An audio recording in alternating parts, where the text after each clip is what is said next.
자, 먼저 한 가지 좀 질문을 드리고 오늘 말씀을 좀 나누려고 합니다. 여러분은 하나님의 마음을 아십니까? 신앙은 마음을 아는 것입니다. 하나님의 마음과 그분의 진심을 알아야 신앙이 되는 것입니다. 교회를 수십 년 다녔다고 해서 하나님의 마음을 알까요? 모를 수 있습니다. 성경을 통독하고 기도를 많이 했다고 하나님의 마음을 알까요? 모를 수 있습니다. 제가 그랬습니다. 제가 오랫동안 주님을 믿었지만 하나님의 마음을 알지 못했고 오랜 시간이 걸렸습니다. 지금도 여전히 저는 하나님의 마음을 알아가고 있습니다. 하나님의 마음이 언제 어디서 가장 정확하게 나타났을까요? 그것이 갈바리 십자가입니다. 그래서 기독교 전체가 십자가 하는 것이 바로 여기에 이유가 있는 것입니다. 하나님의 진심과 마음을 알기 원하세요. 그 십자가의 특별히 마지막 3시간, 여기서 가장 깊게, 가장 처절하게, 가장 적나라하게 하나님의 마음이 나타난 것입니다. 오늘 그래서 우리가 그 3시간에 집중하려고 하는 것입니다. 주님을 가장 크게 고민하게 만든 고통이 무엇다고요? 두려움이었다고요. 한 번도 죄를 범하지 않은 분이 죄의 짐을 지기 시작한 것입니다. 겟세마네 동산에서 죄의 짐을 지기 시작해서 지금 마지막 십자가의 3시간의 클라이맥스가 된 것입니다. 엘리 엘리 라마 사막다니, 나의 하나님 어찌하여 나를 버리셨나이까? 이것은 두려움의 절규입니다. 하나님께서 나를 버렸다는 두려움이에요. 아버지의 하나님과 영원히 분리될 수 있다는 그 두려움입니다. 그 두려움이 주님을 압도한 것입니다. 그리스도는 창조주입니다. 창조주께서 하나님과 이 두 분이 한 번도 분리된 적이 없는 수억 년인지 수십억 년인지 살아오신 것입니다. 그리고 처음 분리를 느끼는 것입니다. 십자가 3시간에서 말이죠.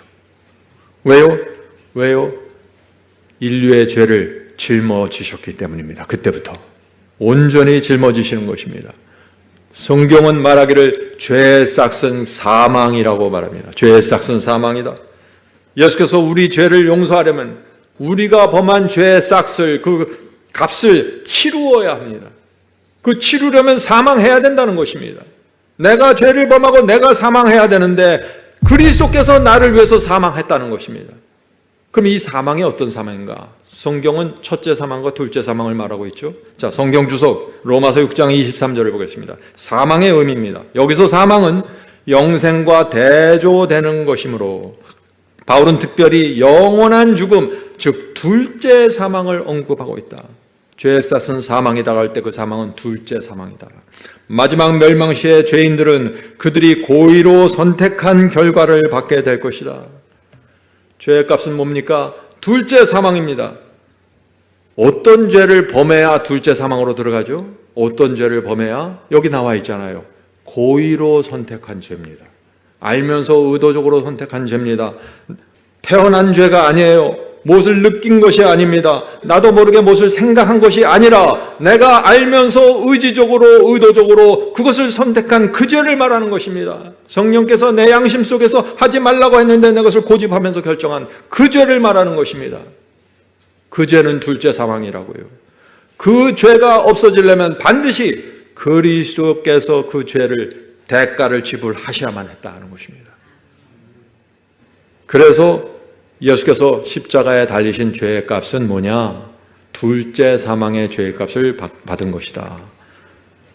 단 하나의 죄를 범해도 그 죄값은 지옥에 던져지는 형벌입니다. 둘째 사망이라는 건 지옥불에 던져지는 사망을 말하는 것이죠. 그것은 하나님과 영원히 분리되는 사망을 말하는 것입니다. 그래서 예수께서 죄의 짐을 지면서 하나님과 분리되는 고통 속으로 들어가게 됐다는 것입니다. 이해가 되시나요? 예수께서 무슨 고통을 십자가에서 치렀는지를 알아야 되는 것이에요. 그렇지 않으면 십자가를 바라보면서도 그것이 무엇인지 전혀 모르는 것이에요. 예수께서 십자가에 달리셨을 때 둘째 사망의 무게를 느끼셨고 지옥의 형벌의 무게를 느끼셨고 하나님과 분리돼서 나 혼자 지옥 속에 있는 그 두려움 속으로 들어갔다는 것입니다. 너무나 무서워서 하나님의 임재를 느낄 수 없게 되었다. Desire of Ages 753. 아담의 모든 자손의 죄가 그분의 마음을 눌렀다. 불법으로 인하여 생긴 죄에 대한 하나님의 불쾌하심, 곧 그분의 무서운 진노가 당신의 아들의 영혼을 전율하게 만들었다. 하나님의 진노가 그리스도께 쏟아졌습니다. 왜요? 그분이 인류의 모든 죄를 짊어지기로 결정했기 때문이죠. 누군가 그 진노를 받아내야 되는 것입니다. 그분이 마신 잔을 그처럼 쓰게 하고 아들의 심장을 파열시킨 것은 인류의 대속자인 그분에게 아버지의 진노가 쏟아지게 만든 죄, 여러분과 제가 알고서 의도적으로 범한 그 죄가 그렇게 만들어 온 것이다. 아버지의 진노가 쏟아지게 만든 죄에 대한 그 의식이 있었다. 예수께서 그 죄에 대한 의식, 한 번도 죄를 범한 적이 없는 예수님의 양심입니다. 예수님은 죄가 무엇인지를 몰라요. 죄를 범한 적이 없기 때문에. 그런데 처음으로 이제 죄를 느끼기 시작한 것입니다. 인식했어요. 인류 전체의 죄가 그 순결한 양심에 쏟아지면서 짓눌렀습니다. 상상이 되시나요? 무서운 것입니다. 그것은. 여러분이 어떤 죄를 범하고 무서운 죄를 범했어요. 그것을 인식하고 느낄 때 어떻게 해요? 여러분의 가슴이 어떨까요? 두근두근 뛰고 심장이 뛰고 스트레스가 밀려오고 엄청난 일이 생기죠. 바로 예수께서 십자가에서 그 죄를 인식하게 된 것입니다. 자, 질문 드리죠.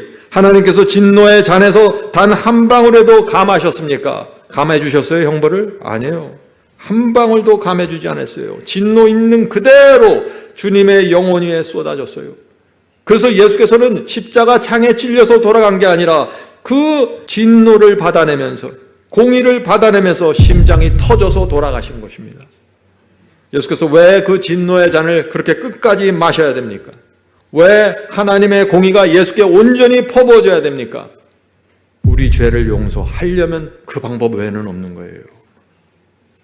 옛날 구약시대 죄를 범하면은 어떻게 돼요? 죄를 범한 사람이 성소에 가서 죄를 범한 사람이 죽었습니까? 누가 죽었어요?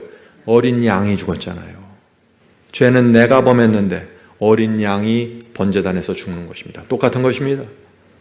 그래서 이 사탄은 이것을 잘 알기 때문에 주장하는 것입니다. 4,000년 동안 우주 법정을 향해서 주장했어요. 이 주장을 한 것입니다. 하나님이 죄인을 용서하려면 공의를 포기해야 된다. 죄인에게 자비를 베풀려면 율법을 폐지해야 된다. 둘 중 하나를 선택해야 된다. 하나님 둘 중 하나를 선택하십시오. 하나님의 성품 중 중요한 공의를 포기하든지 아니면 하나님께서 만드신 율법을 폐지시키든지 둘 중 하나 하십시오. 이 주장을 한 것이에요. 그래서 하나님과 그리스도께서 여기에 대한 응답을 하기로 결정했는데 어떻게 해요? 하나님께서는 아무것도 포기할 수 없어요. 공의도 세우셔야 되고 이 죄인들에게 자비를 베푸시고 용서하시고 구원하셔야 되고 또 율법도 세우셔야 돼요. 그렇게 하려면 어떻게 됩니까? 그렇게 하면 하나님께서 진노와 공의의 모든 것을 죄를 짊어진 어린 양에게 그리스도께 있는 그대로 퍼부어야 된다는 것입니다. 살짝 퍼부으면 안 될까요? 안 됩니다. 온후의 천사들이, 악령들이, 사탄이 지켜보고 있는 것이에요. 공의가 완전히 이루어지고 있는가 지켜보고 있는 것이에요. 거짓말할 수 없는 것입니다. 천사들이 그것을 다 3시간 동안 지켜보고 영원한 우주의 증인으로 세워지는 것입니다. 우주 법정의 증인이 필요한 것입니다. 그때 사탄이 어떻게 했을까요? 사탄은 잔인하게 웃었을 것입니다. 아들을 죽이든지 율법을 버리든지 이건 다 불가능한 것이다. 하나님을 완전히 코너에 몰아넣었다고 사탄은 생각했을 것입니다. 그런데 하나님과 그리스도께서 두 분이 합의를 하시는 것입니다. 이렇게 합의를 하는 것입니다. 구속의 계획을 이렇게 합의했어요. 하나님께서 말씀하십니다. 아들아 그리스도여, 사탄이 우주 업정에서 지금 외치고 있다. 하나님의 율법은 지킬 수 없다. 죄인을 용서하려면 공의를 포기해야 된다. 아들아, 우리가 이 사탄의 고소에 어떻게 응답해야 할까? 그리스도께서 대답하십니다. 하나님, 제가 지구에 내려가 사탄의 주장에 응답하겠습니다. 내가 인간의 아들로 태어나 인간과 같은 입장에서 살겠습니다. 인간의 길을 걸으면서 하나님의 율법은 완전하게 지킬 수 있고 죄는 완전하게 승리할 수 있음을 제가 증명해 보이겠습니다. 그래야만 우주 법정을 향해 외치는 사탄의 기만을 막을 수가 있습니다. 그리고 제가 십자가에 달려 피를 흘려서 인간들이 범한 모든 죄의 죄값을 치르겠습니다. 십자가에서 하나님의 공의를 단 한 방울도 감하지 않고 완전하게 충족시키겠습니다. 하나님, 인간이 범한 모든 죄의 책임을 다 저에게 물어주십시오. 이것이 두 분의 합의였습니다. 그래서 사도 바울이 로마서에서 이 말씀을 남긴 것입니다. 로마서 3장 25절 26절입니다. 이 예수를 하나님의 그의 피로써, 예수의 피로써 화목제물로 삼으셨으니, 십자가를 말하는 것이죠. 십자가는 화목제물이었습니다. 화목제물로 세우셨으니 자기의 의로우심을 나타내사, 하나님의 의로우심을 나타내사 자기도 의로우시며 또한 예수 믿는 자를 의롭다 하려 하심이라. 그래서 십자가는 단순히 우리 죄를 용서하는 시간뿐만 아니라 하나님의 의로우심을 우주 앞에 증명하는 시간이라는 것입니다. 십자가는 죄를 범한 사람을 용서하고 의롭게 하시는 것입니다. 십자가 앞에 나가서 그분의 피로 죄를 용서받으면 죄만 용서받는 게 아니라 하나님께 대한 감사함, 하나님께 대한 진심이 나오면서 우리의 마음이 달라지고 변화되고 새로운 생애를 살게 된다는 것입니다. 이것이 1세기의 사도 바울이 본 십자가의 의미였습니다. 자, 하나님과 그리스도의 대화가 계속해서 이어집니다. 하나님이 말씀하십니다. 내 아들아 그리스도여, 죄의 값을 치르는 것은 결코 쉬운 일이 아니다. 그건 둘째 사망이야. 너는 나의 공의가 감해질 것을 기대하지 말아야 된다. 너는 홀로 포도주 틀을 받아야 할 것이다. 이것은 성경의 표현입니다. 너는 홀로 포도주 틀을 밟아야 한다. 나도 천사들도 발가벗겨서 십자가에서 피 흘리고 죽어가는 너를 도와줄 수 없다. 엄청난 두려움과 고통과 외로움과 적막감이 내 영혼을 압도할 것이다. 감당할 수 있겠니? 그리스도께서 대답하십니다. 아버지, 그렇게 하십시오. 인류를 살릴 수 있고 저와 여러분을 살릴 수 있고 이 사탄의 거짓을 무너뜨릴 수 있다면 제가 그 모든 것을 감당하겠습니다. 아버지, 저를 갈바리 십자가로 보내주시옵소서. 이것이 십자가입니다. 우리가 이 십자가를 알면은 우리 마음이 녹아지고 이기심과 교만과 세속이 떨어져 나가면서 순수한 마음으로 주 앞에 나오게 되는 것입니다. 주여 감사합니다. 주님 감사합니다. 어떻게 그 은혜를 갚을 수 있을까요? 말씀만 하옵소서. 제가 여기 있나이다. 무엇이든지 하겠습니다. 이것이 십자가를 바라본 사람의 마음속에 생기는 죄의 해독제입니다. 우린 다 죄의 병에 걸려 있어요. 해독제가 필요합니다. 해독제가 어디 있습니까? 십자가의 마지막 3시간이 해독제입니다. 자, 이제 우리가 갈바리 언덕으로 갑니다. 760페이지입니다. 주님의 손과 발에서 흐르는 피가 십자가를 세우기 위해 뚫어놓은 바위에 방울방울 떨어졌다. 못 박힌 상처들은 예수님의 몸무게를 견디지 못해 크게 찢어졌다. 예수님의 몸이 십자가에 걸렸죠.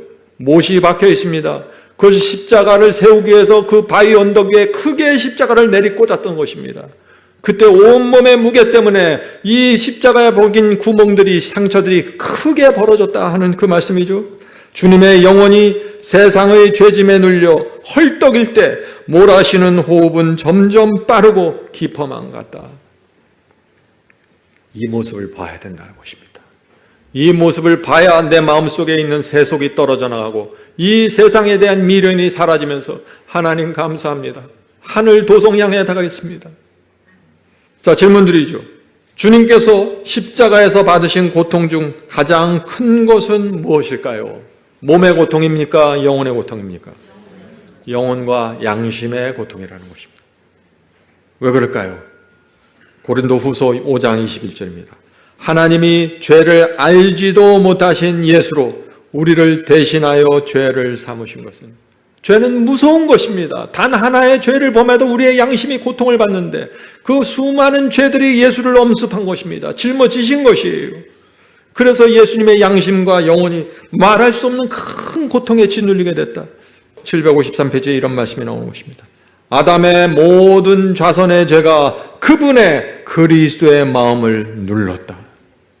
그래서 십자가에 달린 예수님의 몸의 통증보다 영혼의 고통이 말할 수 없이 심했다고 말하는 것입니다. 주님의 호흡이 거칠어졌습니다. 영혼이 헐떡였습니다. 심장은 그 양심에 눌리는 그것을 감당하지 못해서 벌떡이기 시작했고 그 압박을 견디지 못해서 결국은 터져버렸습니다. 그런데 이거보다 더 무서운 진실이 있습니다. 십자가의 3시간의 말이죠. 계속해서 읽겠습니다. 753페이지. 그리스도께서는 범죄한 인류를 위하여 자비가 더 이상 탄원하지 않게 될 때 죄인이 느끼게 될 고민을 느끼셨다. 예수님은 의인이 느끼는 고민을 한 것이 아니에요. 죄를 범해서 지옥불에 던져지는 그 죄인이 느끼는 고민을 하게 된 것이에요. 악인이 지옥에서 느끼는 그 절망과 고민 말이죠. 영원히 하나님과 분리되는 그 고민 말이죠. 이제 다시는 살 수 없다는 그 고민 말이죠. 그 고민을 느끼게 된 것입니다. 이것이 둘째 사망이에요. 그런데 예수께서 우리 대신에 그 고민과 그 절망과 그 공포를 느끼신 것입니다. 죄의 싹을 치르신 것이에요. 그래서 우리가 지옥의 형벌을 피할 수 있게 되었다. 누구든지 죄를 범했어도, 아무리 큰 죄를 범했어도 그리스도의 피를 붙잡고 주 앞에 나가서 용서를 구하면 하나님께서 용서하실 수 있는 근거, 그리스도의 피가 흘려졌다. 둘째 사망으로 지불이 되었다. 그것이 성경이 말하는 은혜라는 것입니다. 감당할 수 없는 은혜입니다. 여러분이 아는 사람이, 친구가 여러분이 큰 빚에 눌리고 엄청난 일이 생겼는데 여러분의 친구가 자신의 전 재산을 팔아서 여러분의 빚을 갚아줬다면 어떻게 될까요? 평생 은인으로 모셔야 되겠죠. 그분이 하자는 대로 해야겠죠. 은혜입니다. 그래서 우리가 주님의 뜻대로 사는 것입니다. 자, 760입니다. 그리스도께서 무서운 고통 가운데서 아버지여 저희를 사하여 주옵소서. 지금 예수께서 십자가에 달리신 상태에서 지금 이렇게 말하는 것이에요. 무엇이냐? 아버지여 저희를 사하여 주옵소서. 나를 죽이려는, 십자가에 못 박는 로마 군인들, 저 유대인들을 살려주시옵소서. 사하여 용서해 주시옵소서. 저들은 자기의 하는 것을 알지 못함이니라. 이렇게 기도하실 때 온 하늘은 놀람과 경이로움으로 충만했다. 천사들이 그 기도를 듣고, 와, 이런 상태에서 저런 기도를 할 수 있습니까? 창조주 하나님은 그런 분이었었나요? 경탄하고 놀라는 것입니다. 이 모든 일이 사람들의 구원을 위해서 이루어지고 있는데 이 사람들이 하나님의 외아들 그리스도를 죽이는 일에 앞장서서 가담했다. 이것이야말로 하늘의 존재들에게 얼마나 무섭고 놀라운 광경이었는가. 지금 예수께서 하나님의 아들이 인간을 구하기 위해서 이 땅에 내려왔는데 그 인간들이, 유대인들이 단합해서, 유대교회가 단합해서 와서 못질하고 죽이려고 달려드는 그 모습을 보면서 천사들이 얼마나 놀랐겠어요. 근데 그 모든 배후에서 사탄이 이것을 조종하는 것이에요. 사람들의 마음을 자극하고 미혹하고 기만해서 이 모든 것을 끌고 가는 것입니다. 천사들이 다 지켜보는 것입니다. 사탄은 4,000년 동안 하나님을 고소했습니다. 하나님은 엄격하고 무자비한 폭군이다. 하나님의 말씀과 계명에 순종하지 않으면 지옥불에 던지는 무서운 분이다. 공격을 했어요. 그런데 하나님의 아들 그리스도께서 처참하게 죽어가면서 자기를 죽이고 창에 찌르는 자를 향해서 기도했던 것입니다. 아버지여 저희를 사하여 주옵소서. 저들은 지금 자기가 하는 것을 알지 못합니다. 전부 사탄에게 미혹당하고 기만해서 지금 저런 일을 벌이고 있는 것입니다. 저들을 용서해 주시옵소서. 이 기도가 4,000년 동안 지속된 사탄의 고소를 무너뜨려 버린 것입니다. 드디어 드러난 것입니다. 하나님의 사랑이 무엇인지 말이죠. 우주 법정에서 사탄이 쓰고 있던 가면이 이때부터 벗겨지기 시작하는 것입니다. 자, 이제 우리 십자가의 더 깊은 곳으로 들어갑니다. 누가복음 23장 44절부터 46절입니다. 때가 제60인데요 해가 빛을 잃어 온 땅이 어두움에 임하여 9시까지 계속하며 예수께서 큰 소리로 불러 가로사대 아버지여 내 영혼을 아버지 손에 부탁하나이다 라고 말씀하신 후 운명하시다. 그래서 3시간이 끝나게 된 것입니다.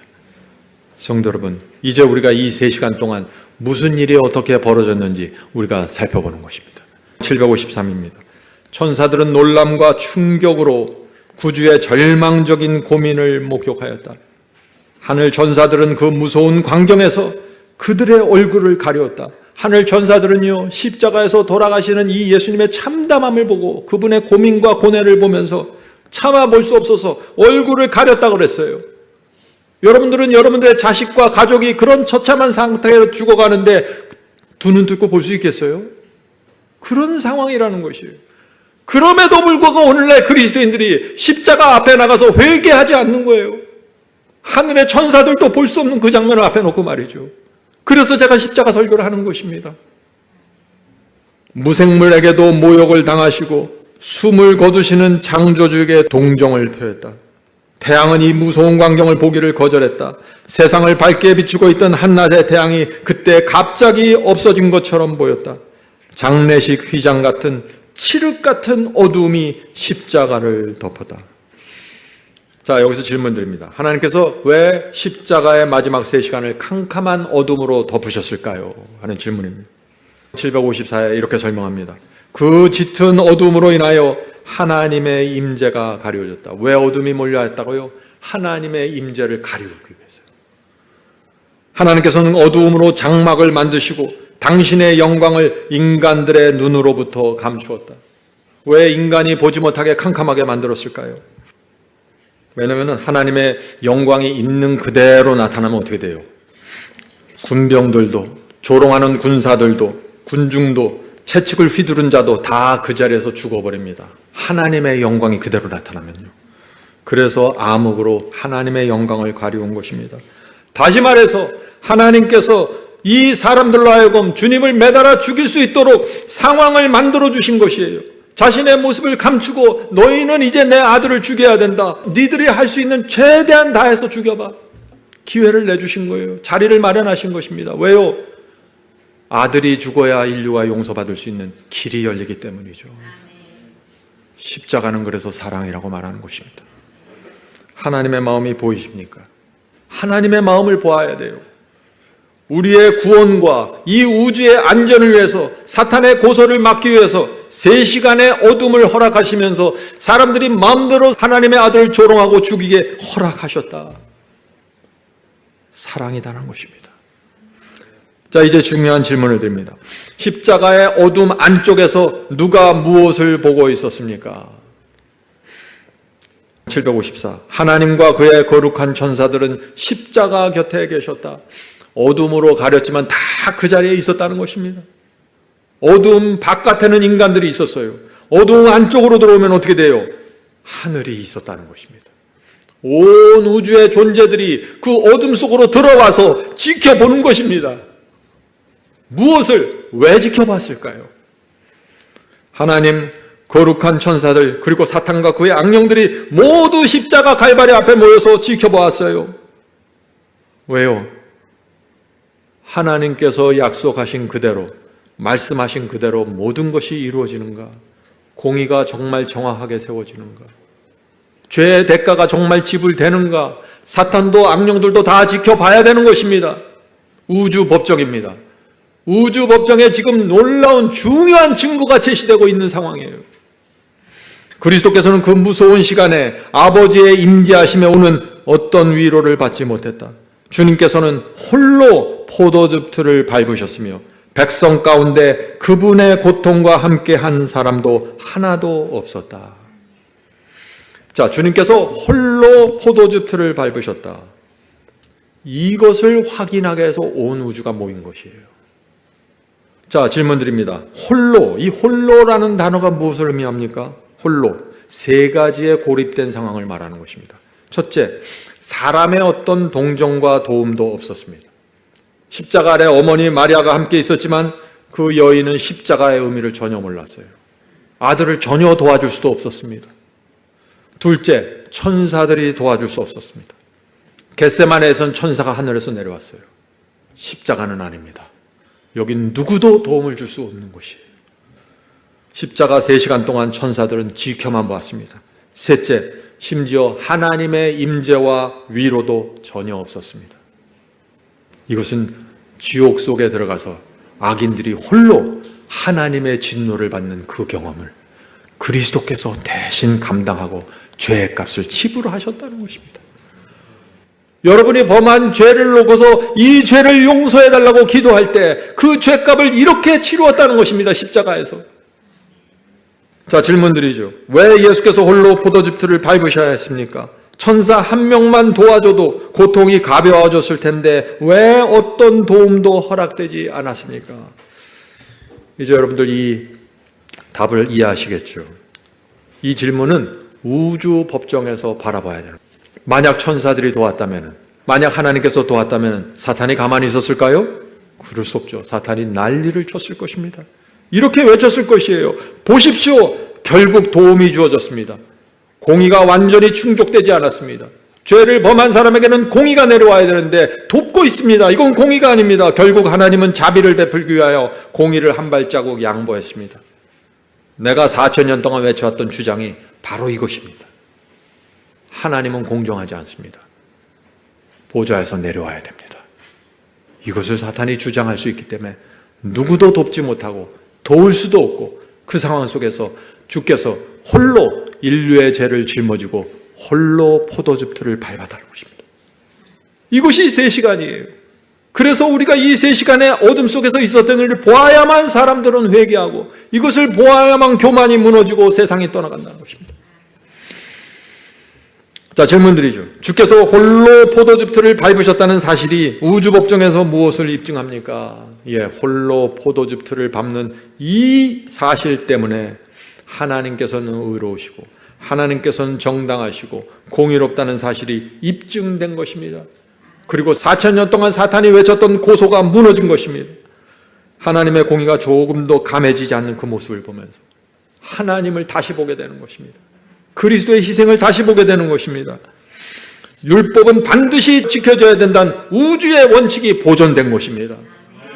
누구라도 이 율법을 무너뜨리고 범했을 경우엔 하나님의 아들이 창조주가 피를 흘려야 되고 그 피는 완전히 홀로 감당하면서 흘려야 된다는 그 원칙이 정확하게 세워진 것입니다. 그러면서 동시에 저와 여러분을 위한, 죄인들을 위한 자비의 문이 활짝 열리게 된 것입니다. 죄인들의 용서의 길이 열렸습니다. 그래서 누구든지 원하기만 하면은 주 앞에 나와서 그분의 피와 희생을 붙잡고 주여 저희 죄를 용서해 주시옵소서. 제가 어제 거짓말했던 그 죄를 용서해 주시옵소서. 저에게는 아무런 공로가 없지만 그리스도께서 저를 위해서 죽으시고 피를 흘렸으니 제가 그 피를 의지해서 용서받게 해 주시옵소서. 그렇게 죄인이 기도할 때 하나님께서 그를 용서해 주십니다. 왜요? 그 아들이 공의를 완전히 감당해 주셨기 때문이죠. 자, 이제 한 걸음 더 깊은 그 자리로 들어가게 됩니다. 자, 질문드리죠. 예수께서 홀로 포도즙틀을 밟으면서 마지막으로 붙잡을 수 있었던 희망이 무엇이었을까요? 홀로 포도즙을 3시간 동안 밟았으면서 마지막까지 잡을 수 있었던 희망이 있었는데 그것이 무엇일까요? 하는 질문입니다. 무엇일까요? 부활이죠. 부활이 아닐까요? 내가 이 십자가 3시간 이 고난만 견디고 나면 나는 부활할 수 있다. 난 다시 영광의 자리로 올라갈 수 있어. 이런 희망을 가질 수 있지 않았겠어요? 왜냐하면 예수께서 이미 십자가 전에 제자들에게 여러 번 얘기했습니다. 내가 죽을 텐데 3일 만에 다시 부활할 거야. 제자들에게 여러 번 공언했어요. 그러나 주께서는 이 십자가 3시간 동안에 부활의 희망조차 가질 수 없었다는 것입니다. 왜 그랬을까요? 자, 752, 753. 주님은 지신 죄의 엄청난 무게로 인하여 하나님의 얼굴을 볼 수 없었다. 사탄은 맹렬한 유혹으로 예수님의 마음을 쥐어짜듯이 괴롭혔다. 얼마나 사탄과 악령들이 십자가에 달린 예수님을 공격했을 거예요. 그 마음을 쥐어짜듯이 공격했다. 그래서 구주께서는 무덤의 문을 꿰뚫어 볼 수 없었다. 주님께서는 정복자로서 무덤에서 나오리라는 희망이 주어지지 않았고 부활에 대한 희망이 주어지지 않았고 아버지께서 자신의 희생을 간합하셨다는 음성도 들려오지 않았다. 하나님께서는 죄를 심히 미워하시기 때문에 그분은 자기가 하나님과 영원히 분리되지는 않을까 두려워서 떨었다. 말씀드린 것처럼 물론 예수께서 사흘 만에 부활할 것을 지적으로는 아셨습니다. 그러나 3시간의 암흑 속으로 들어가면서 이 부활의 희망을 느낄 수가 없게 되었어요. 왜요? 온 인류의 죄를 지면서 그 죄에 대한 무거움과 두려움과 공포 때문에 다 희망을 잃어버린 것입니다. 이것이 공의가 이루어지는 장면입니다. 이것이 죄인들이 지옥 속에 들어갈 때 이 엄청난 공포, 아무런 중보도 없이 홀로 지옥 속에 떨어지는 무서운 길. 지옥불이 뜨거운 것도 무섭지만은 하나님과 분리돼서 홀로 있다는 그 자체가 엄청난 공포입니다. 여러분과 저가 부족하지만 여전히 중보가 있는 것입니다. 주님을 믿던 주님을 믿지 않던 여전히 하나님의 중보와 은혜가 어느 정도 가려지고 있기 때문에 우리가 죄를 범해도 그 죄의 무서움과 공포를 우리가 있는 그대로 느끼질 못하는 것이에요. 그래서 살아가는 것입니다. 심장이 터지지 않고. 753. 구주께서는 무덤의 눈을 꿰뚫어 보실 수 없었다. 주님께서는 정복자로서 무덤에서 나오리라는 희망이 주어지지 않았고, 이런 상태로 십자가를 통과했다는 것이죠. 자, 질문 드립니다. 주님께서는 왜 십자가의 두려움과 공포를 견딜 수 있었을까요? 왜 견디셨을까요?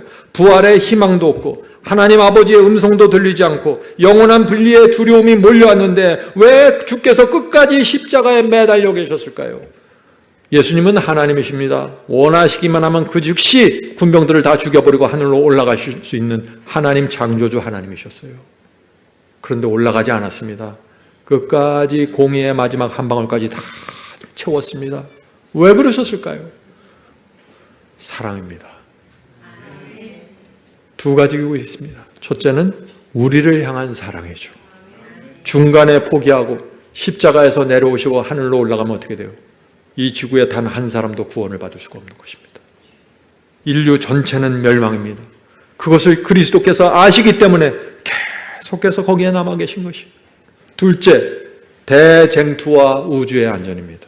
이 우주에는 하나님만 계신 것이 아니에요. 사탄과 악령들이 있습니다. 이들이 다니면서 엄청난 일을 해주고 다니는 것입니다. 그래서 사탄이 외쳤죠. 인간은 하나님의 뜻에 끝까지 순종할 수 없다. 완전한 굴복은 불가능하다.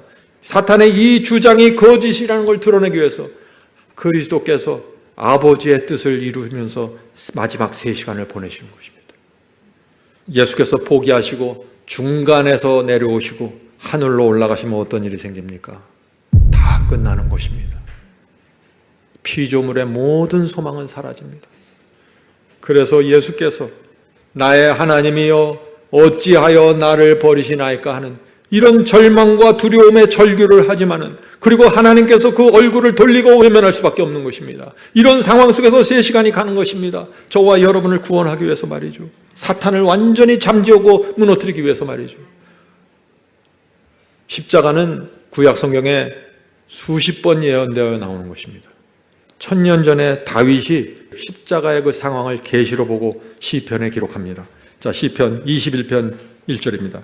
예수께서 이 땅에 오시기 1000년 전에 기록된 기록입니다.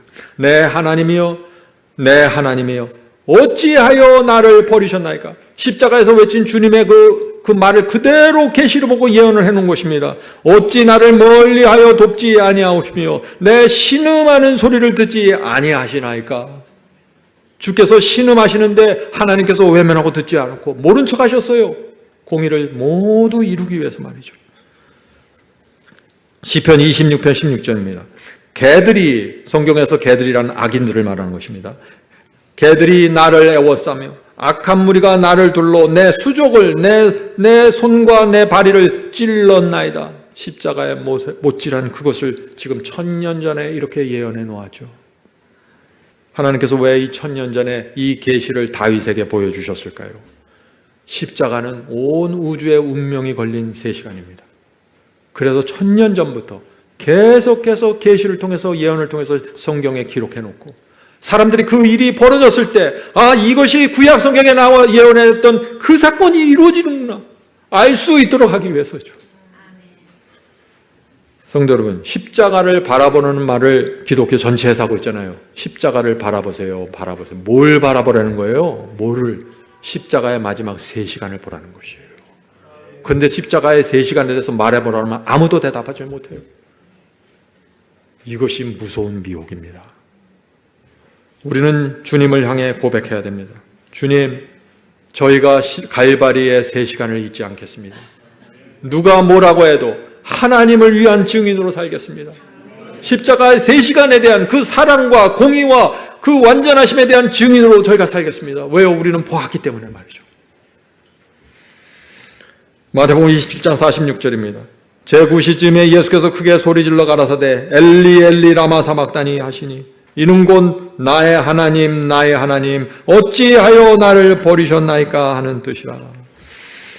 오늘 많은 사람들이 예수님의 이 말씀을 어떻게 생각합니까? 이렇게 생각하죠. 예수님이 너무 고통스러워서, 몸이 너무 아파서, 창에 찔려서 아파서, 너무 고통스러워서 절망의 비명을 지른 것이 아닙니까? 이렇게 생각하죠.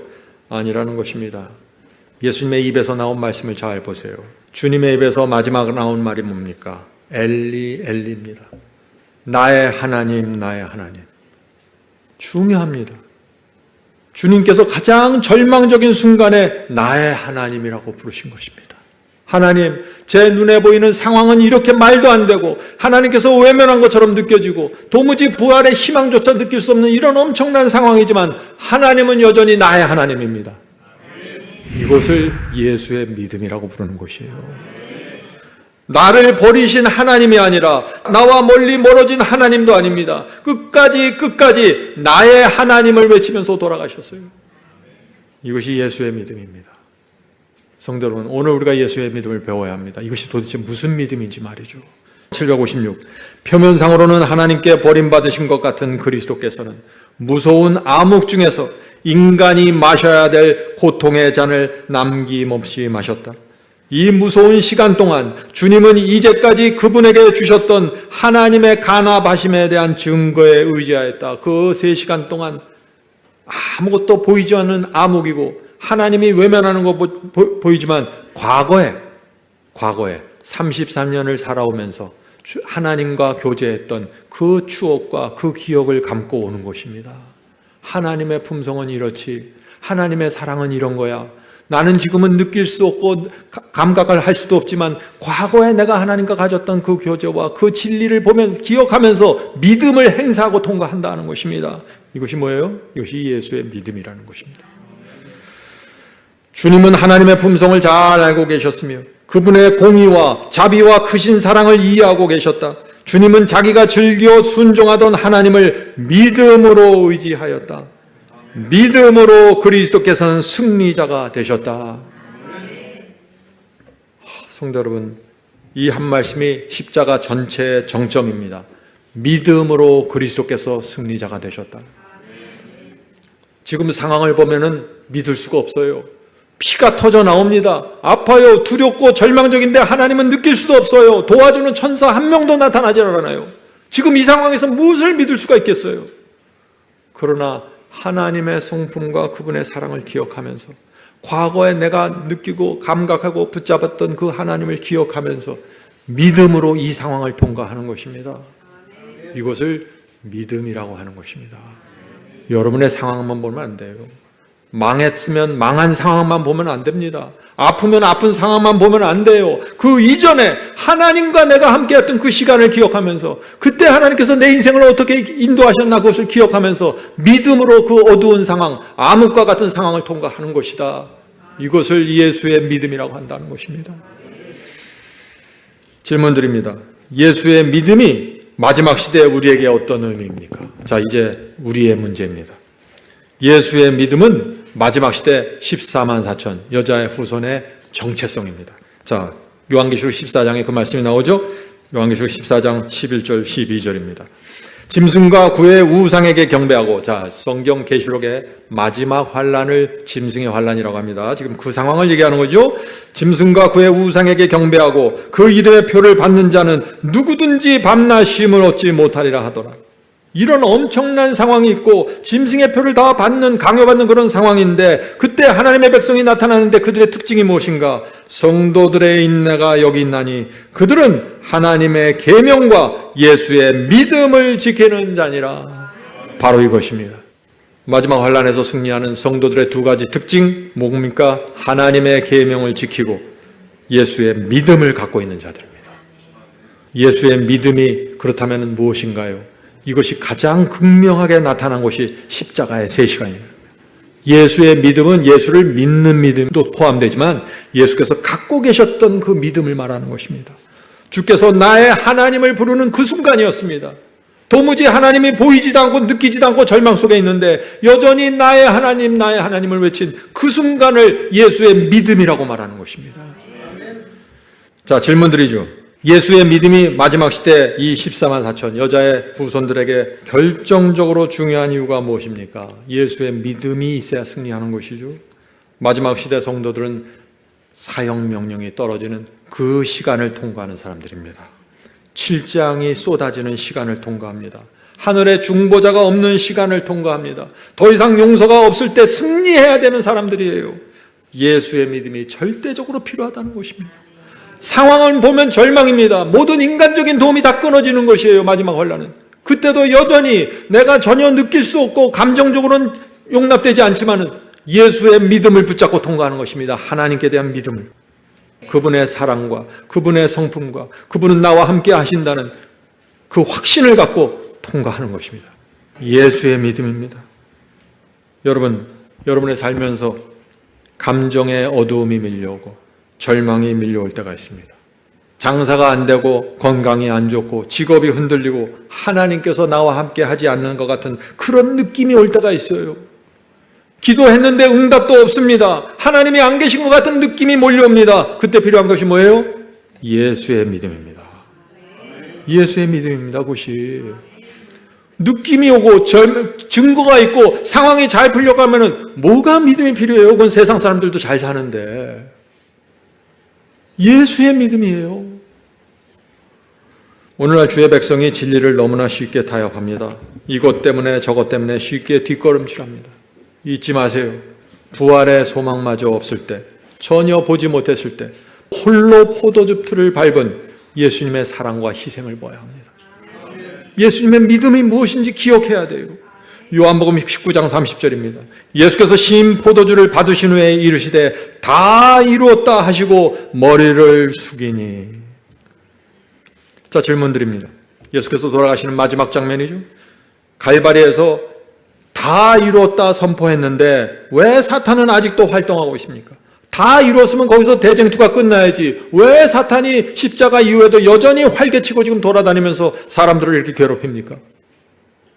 761페이지에 대답합니다. 그럼에도 불구하고 사탄은 그때 파멸되지 않았다.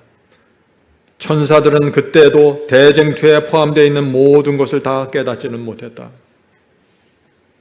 심지어 하늘의 천사들까지 이 대쟁투의 뿌리가 무엇인지 이해하는데 이렇게 오래 걸렸다는 것입니다. 문제가 되고 있는 원칙들이 더욱 분명하게 나타나야 한다. 왜요? 사탄의 특징과 하나님의 사랑과 희생과 그분의 아름다움이 더 분명하게 나타나야 된다. 하나님의 능력이 더 분명하게 나타나야 된다. 왜요? 그래야만 다시는 죄가 들어올 수 없어요. 무조건 하나님 편에 서야 되는군요. 더 이상 하나님께 대한 의문과 질문이 없어져야 된다는 것이에요. 역사는 계속 진행되는 것입니다. 캄캄한 어둠 속에서도 나의 하나님을 부르는 한 백성이 나타나야 된다는 것이에요. 예수의 믿음은 예수님만 가능한 게 아니라 마지막 성도들에게도 이 믿음은 가능하구나. 마지막 환난, 사탄이 가하는 최고의 압박 속에서도 믿음을 행사하는 그 예수의 믿음을 붙잡고 나타나는 한 성도들이 나타나야 된다. 요한계시록에 나오는 성도들의 인내가 여기 있나니 저들은 하나님의 계명과 예수의 믿음을 지키는 자들이라. 이들이 나타나야 된다는 것이에요. 요한계시록 14장의 그 말씀이 예언이에요. 그 예언이 성취되지 않으면 하나님은 거짓말한 거예요. 그 예언을 성취시키기 위해서 하나님께서 저와 여러분을 부르신 것입니다. 예수의 믿음을 다시 한번 보여달라고 말이죠.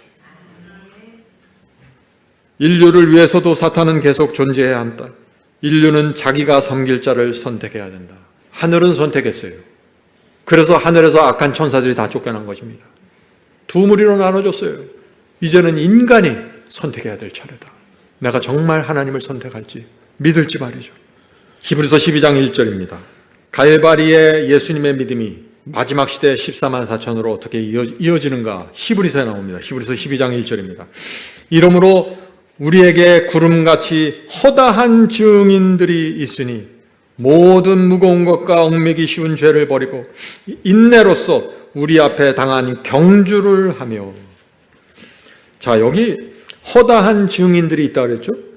허다한 증인들이 있고 경주를 한다고 했어요. 뛰어가는 경주를 얘기하는 것이에요. 이게 지금 히브리서가 놀라운 말씀을 하는 것입니다. 자, 성경 주소 히브리서 12장 1절에 대해서 허다한 증인들이 무엇인가? 허다한 증인들. 이것은 고대 경기장의 묘사이다. 예, 고대 경기장을 지금 표현한 말이라는 것이에요. 바울이 그리스도인 선수라는 것이에요. 뛰는 선수예요.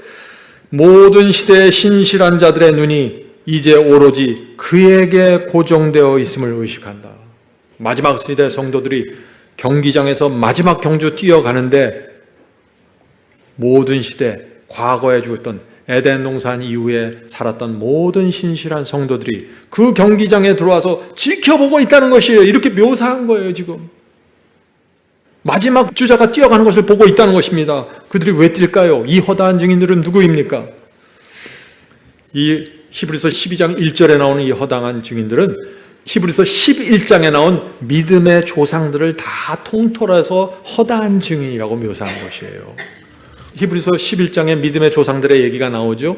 아벨부터 시작해서 노아부터 아브라함부터 모세부터 쭉 믿음의 조상들이 이렇게 살았다, 이렇게 순종하고 살았다고 쭉 설명하면서 12장 1절에 가서 이 허다한 증인들이 마지막 경기의 주자를 지켜보고 있습니다, 이렇게 말하는 것이에요. 마지막 경기의 주자가 누굽니까? 자, 이제 질문을 드립니다. 왜 성경에 나오는 믿음의 조상들이 마지막 시대의 주자, 우리를 지켜보고 있습니까? 마지막 주대, 예수님은 2000년 전에 돌아가셨으니까 마지막 주자는 아니죠. 마지막 주자는 예수께서 재림하시기 직전에 이 세상을 사는 마지막 성도들입니다. 그들이 마지막 주자예요. 왜 마지막 주자를 지켜보고 있습니까? 히브리서 11장에 이렇게 대답합니다. 11장 39절 40절. 이 사람들은 히브리서 11장 믿음의 조상들 전체를 말하는 것입니다. 이 사람들이 다 믿음으로 증거를 받았으나 약속된 것을 받지 못하였으니, 그들이 아브라함이 모세가 살면서 믿음으로 구원의 증거를 받고 죽었어요. 그러나 약속은 받지 못했어요. 약속은 뭐예요? 영생이잖아요. 영생은 아직 받지 못했어요. 하늘 도성에 못 들어갔어요. 그래서 사도행전 2장에 뭐 했어요? 다윗이 아직 하늘 가지 못했다고 나오잖아요. 그들은 다 무덤 속에 잠들어 있는 것입니다. 기다리고 있는 것이에요. 마지막 주자가 경기를 마칠 때까지 기다리고 있는 것이에요. 다 증거를 받았으나 약속된 것을 받지 못하였으니 우리가 아니면 그들로 온전함을 이루지 못하게 하려 함이라. 히브리서 11장 아벨부터 시작합니다. 아벨은 약속을 받지 못한 채 죽었습니다. 아브라함은 본향을 하는 나그네로 평생 살다가 그냥 그것으로 끝나고 잠들었습니다. 다윗은 메시아의 나라를 보지 못한 채 잠들었습니다. 1세기 사도들도 그들도 순교하고 최선을 다했지만 영생으로 들어가지 못하고 하늘 도성에 아직 들어가지 못하고 무덤 속에서 잠들어 있어요. 모든 시대의 의인들이 아직 부활하지 못했습니다. 아직 하늘 도성에 누구도 들어가지 못했어요. 그들은 무덤에서 마지막 성도들, 마지막 주자가 나타나기를 기다리는 것입니다. 경기가 끝나야 되기 때문에 말이죠. 성도 여러분, 저와 여러분이 마지막 주자입니다. 마지막 주자가 결승선을 뚫고 지나가야 지구의 역사가 끝납니다. 노아가 달렸습니다. 아브라함이 달렸습니다. 모세가 달렸어요. 다윗이 달렸습니다. 1세기 사도들이 달렸어요. 종교 개혁자들도 달렸습니다. 믿음의 모든 조상들이 그들의 생애를 통해서 달려갔어요. 이제 마지막 주자, 저와 여러분의 차례입니다.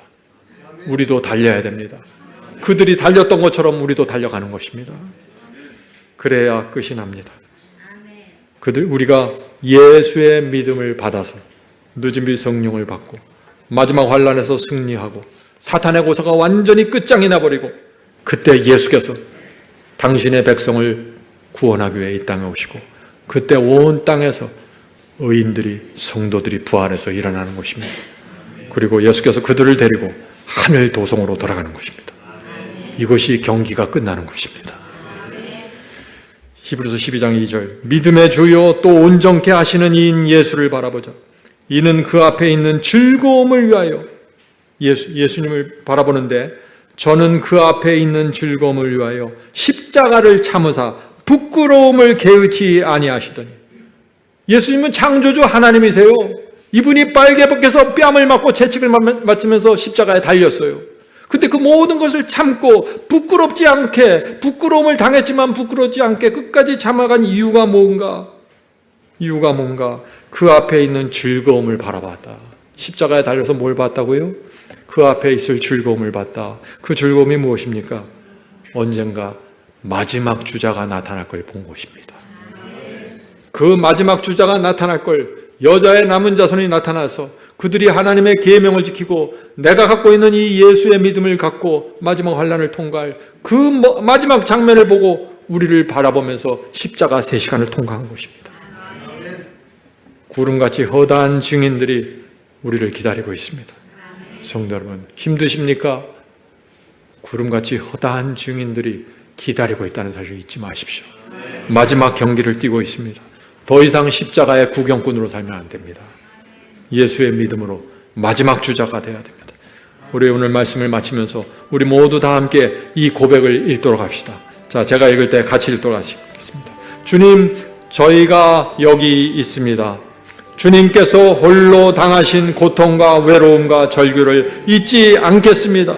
부활의 희망조차 빼앗긴 그 자리에서 저희를 포기하지 않고 끝까지 견디신 그 사랑을 잊지 않겠습니다. 끝까지 주님을 따르겠습니다. 죽도록 충성하겠습니다. 누가 뭐라고 해도 진리 편에 서겠습니다. 마지막 주자로서 끝까지 달리겠습니다. 성령께서 우리 마음에 갈바리의 진리를 세워주시길 제가 간절히 바랍니다.